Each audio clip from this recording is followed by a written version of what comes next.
कि इन 30 वर्षों में ये जितने लोग एसटी में शुरू से हैं, असली आदिवासी, अब तक हमारा विकास क्यों नहीं हुआ? इसका अध्ययन होना चाहिए, एक कमीशन बनना चाहिए और भविष्य में इसके विकास का एक पुख्ता रोड मैप बनना चाहिए। और तब तक किसी और जाति को एसटी बनाने के पहले उनको एसटी बनाने का क्या क्या क्राइटेरिया होना चाहिए, ये सब ठीक कर लेना चाहिए। नहीं तो अभी कुर्मी महतो बोल रहे हैं एसटी बनेंगे, कल तेली बोलेगा, बनिया बोलेगा, कुम्हार बोलेगा, उसके बाद कुर्मी महतो तो बिहार में भरे हैं, यूपी में भरे हैं, सब लोग एसटी बन जाएगा तो हमारा क्या होगा? हम तो फांसी के फंदे पे लटक जाएंगे। इसलिए हमारा कहना है, और उसके बाद कुर्मी महतो के नेता लोग बीच बीच में कहते हैं पहले हम लोग एसटी थे, हम लोग को हटा दिया गया। तो पहले यदि इन लोग एसटी में थे, इनका प्रमाण है, दस्तावेज है, तो इनको हाईकोर्ट या सुप्रीम कोर्ट जाना चाहिए। रेल रोड चक्का जाम करके देश का नुकसान, जनहित के खिलाफ, ये सब ठीक नहीं लगता है। और इसके पीछे ज्यादातर दोषी जेएमएम जैसा पार्टी भी है। इन लोगों ने पहले ही वोट के लोभ लालच के लिए, अपना वोट बैंक को बढ़ाने के लिए कुर्मी महतो को 2018 में लिख के दे दिया, सब जेएमएम का एमएलए एमपी के इनको एसटी बनाओ, और सबसे पहला सिग्नेचर हेमंत सोरेन का है।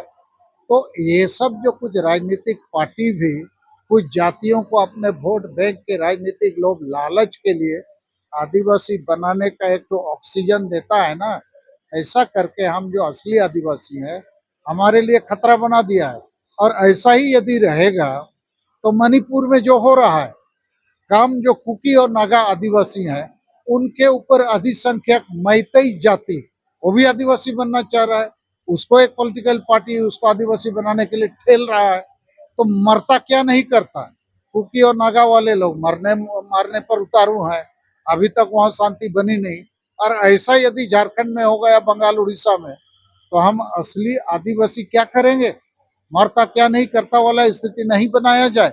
इसलिए हमारा यही अपील होगा कि कुर्मी महतो आदिवासी बनेगा कि दलित बनेगा कि अगड़ी की पिछड़ी, उनको विचार कर लेना चाहिए। क्योंकि ये लोग कभी कभी शिवाजी समाज का बात उठा देता है और शिवाजी का मूर्ति लगा के घूमने लगता है। फिर आदिवासियों का पेशा पंचायत कानून, उसके के खिलाफ भी झारखंड हाईकोर्ट में केस करके हम लोग को हरा दिया था 2 सितंबर 2005 में। उसके बाद हमको सुप्रीम कोर्ट जाना पड़ा आदिवासियों के अधिकारों की रक्षा करने के लिए।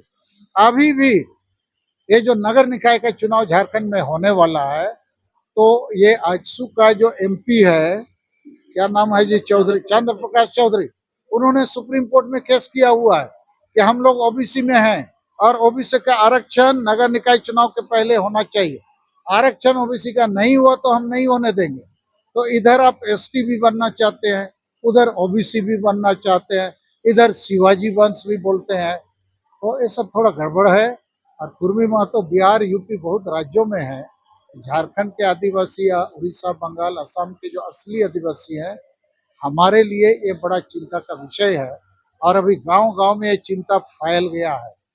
तो मुझे लगता है झारखंड को और एक मणिपुर नहीं बनाया जाए, उसके लिए सोच समझ के फैसला लिया जाए। हमारा सुझाव है अगले 30 साल तक या किसी को भी आदिवासी बनाने का दरवाजा बंद रखा जाए। आखिरी सवाल है सर, आदिवासी विकास को लेकर झारखंड सरकार किस तरह काम कर रही है, इस पर क्या? नहीं, झारखंड सरकार विफल है।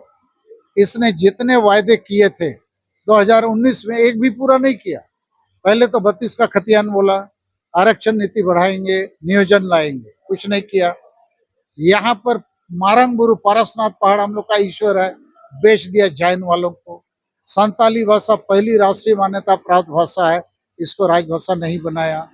सरना धर्म कोड के मामले में भी ठगबाजी करता है, सरना की जगह सरना आदिवासी धर्म कोड बोला, उसके बाद बिना राज्यपाल के हस्ताक्षर के दिल्ली भेजा, फिर लड्डू बांट दिया, हो गया हो गया।